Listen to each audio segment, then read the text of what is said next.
Okay guys, for today's video, so I will teach you how to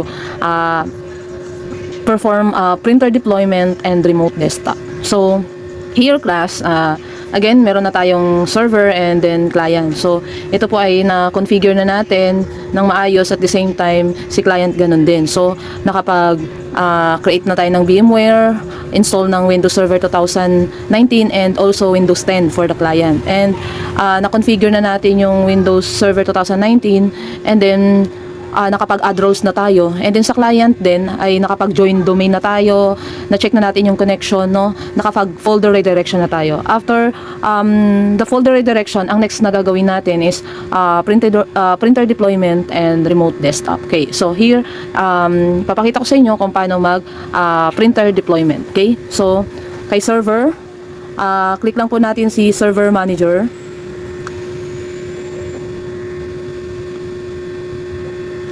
And then, kay Server Manager, punta tayo kay Tools. And punta po tayo sa Group Policy Management. Pause lang natin yan.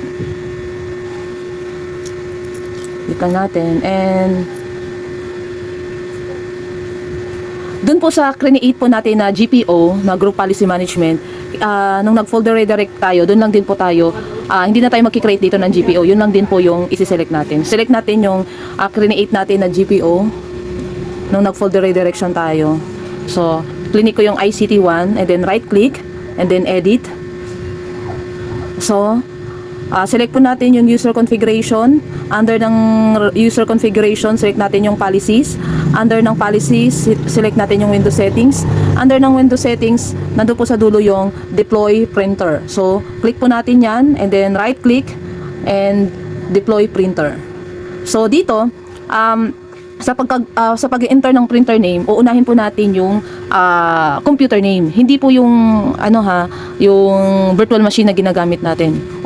Tandaan natin yung computer name. So dapat plus nakapag-change na tayo dito ng computer name, ha. Okay, hindi server. Okay, so yung computer name ko, ang server kasi natin is surname and then yung client ay first name. So double slash and then Viniegas, kasi yun po yung server name ko, and then single slash and then brother T710W. So dito class, sa pag-a-add ng printer ay magiging sensitive po tayo, no? So yung brother is malaki po yung B, yung first letter ng word niya, and then T, malaki yung T, and then 710W, yung W po niya is maliit. Kasi ganun po yung version ng brother na yan. Okay? So, click natin po yung add, and then select muna po natin, and then, okay. So, ganun lang po simple mag-deploy ng printer. Nakita nyo po doon, no? Brother T710W, and then yung status niya deployed.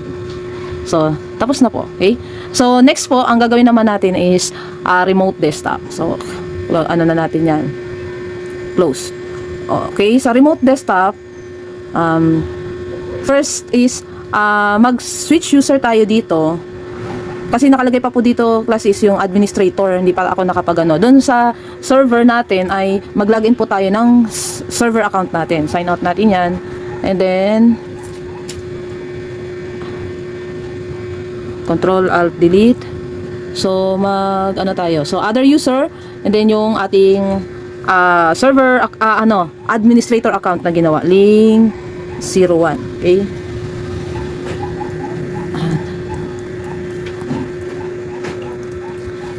class, huwag malilito ha sa pag-create ng account natin. Tandaan natin, pag 01 it means admin yun, para hindi ako malilito pag nag-check ako. And then pag user ay 02. Okay.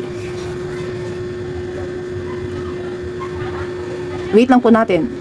Okay, nalagin ko na po yung aking administrator account. So, pag-click ko po yung anino ng tao doon, so nakalagay po doon, Ling Viniegas. Yun po yung user account ko. Admin account ko, na nilagin ko dito sa server. So, next po ay na tayo, mag-remote. So, unahin ko muna po yung server, i-remote ko si client. Okay, so, again, dito lang po sa may search bar, sa may baba. Yan, i-type lang po natin yung remote desktop. So, hintayin lang natin lalabas yan.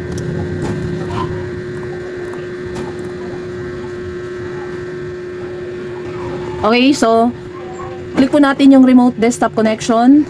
And then, dahil nasa server tayo, ang i-remote natin is yung client. So, type natin dun sa computer 192.168.0.2. So, pwede din po ito ay computer name. Like, yung surname nyo or yung first name. Depende kung ano po yung nilagay nyo doon sa computer name. So, dito, ang gagamitin ko is yung IP address. Okay? Connect. So, wait lang natin yan. And then, click more choices. And then, use different account.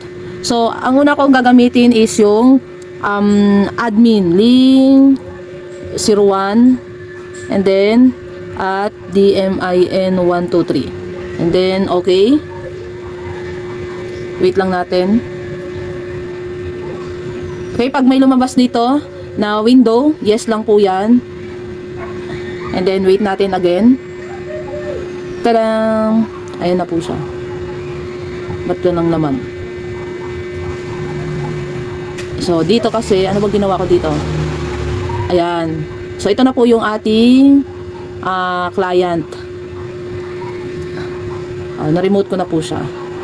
So, para maano nyo, ayan, yan ko lang. Ayan po siya, 192.168.0.2. Ito po yung na nasa taas. Okay, yan po yung ano ng client natin. So, pag clinic ko yan dito, yung ano, ayan. So, close lang po natin. And then, yung user naman yung ating i-remote. So, stretch ko lang siya. Again, doon lang ulit sa may ano, remote desktop. Ayan. And 2 ulit. And more choices. Use different account. And then, yung username, Eiling02. And then at DMIN123. Okay. Wait lang natin. Pag may lumabas ulit na yan na window, yes lang. Then wait lang natin ulit.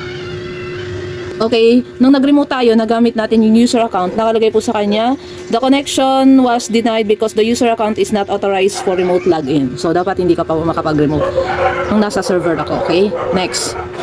Doon naman tayo sa kabila sa client. Dito naman tayo sa may ano sa client. Okay? So again, remote desktop lang din. Yan, click natin yan.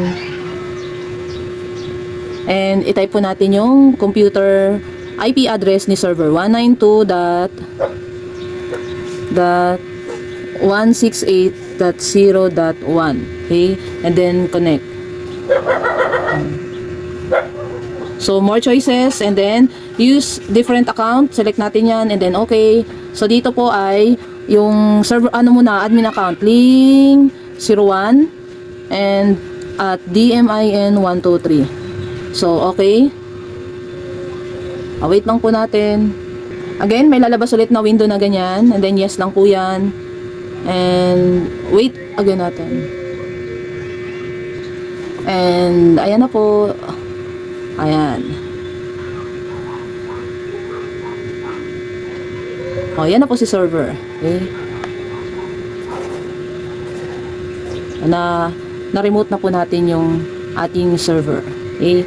At the same time, ay makapaglagay po tayo ng laman sa kanya. Okay. Pag nilagyan ko yan ng ng folder, nalalagyan ko dapat yan ng laman. Lagyan natin. Remote desktop. Ayan.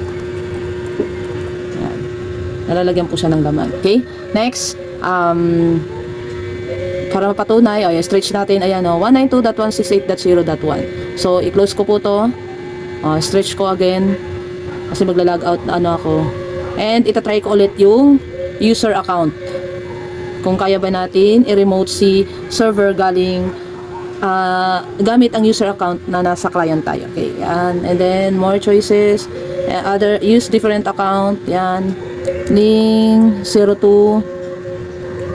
at DMIN123. And then, okay. Wait lang natin. Yung lalabas ulit yung ganitong dialog, window. So, yes lang po. Nabubulol na ako. Okay, so, same lang din Plus, lalabas din dyan, the connection was denied because the user account is not authorized for remote login. So, okay lang po yan. So, yun lang po yung nice kong makita. Okay? Tingnan natin kung yung create po natin na folder dun sa server ay nandun, yung remote desktop. Titingnan natin. Okay? Okay, yung clinic ko yung server, kailangan ko pong mag-login kasi nawala po siya. 01 ng server ko ha. Ay, ng admin ko, sorry. Nalilito na po ako. At DMIN123. Then, enter. Ayan po, ito po yung create natin kanina. Yung remote desktop na folder. So, nandyan po siya. So, tanging si admin account lang po yung makapag-remote desktop, makapasok po both side na i-remote mo galing ang server to client and then yung client to server. Pero si user account po ay hindi dapat makapasok, okay? Kasi restricted siya. Hindi pa tayo nagbibigay ng permission kung makapag-conduct po siya o makapag-perform po siya ng remote desktop, okay? Next naman is iano natin is mag-remove ng roles. So, ano po yung pinaka-last na ginagawa natin? Siya po yung una nating tatanggalin and then mag-remove tayo ng roles. So, yung last na ginawa po natin is yung deploy tayo ng printer. So, dito po sa server, ayan, admin account ko na yan, dun sa server. So, yung una po natin gagawin ay dun sa group policy, ay i-delete po natin yung ating ginawa na GPO. Ayan.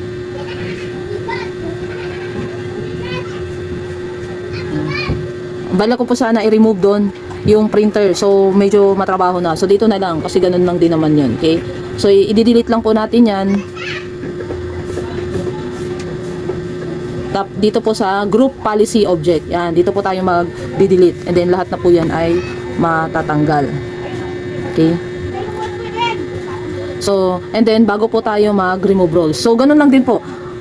I-delete muna tayo and then remove, tapos mag-delete, remove, delete, remove. Nung nag-add roles tayo, add, configure, dito naman sa remove roles, baliktad. So, that's all for today's video. So, okay, thank you and have a nice day.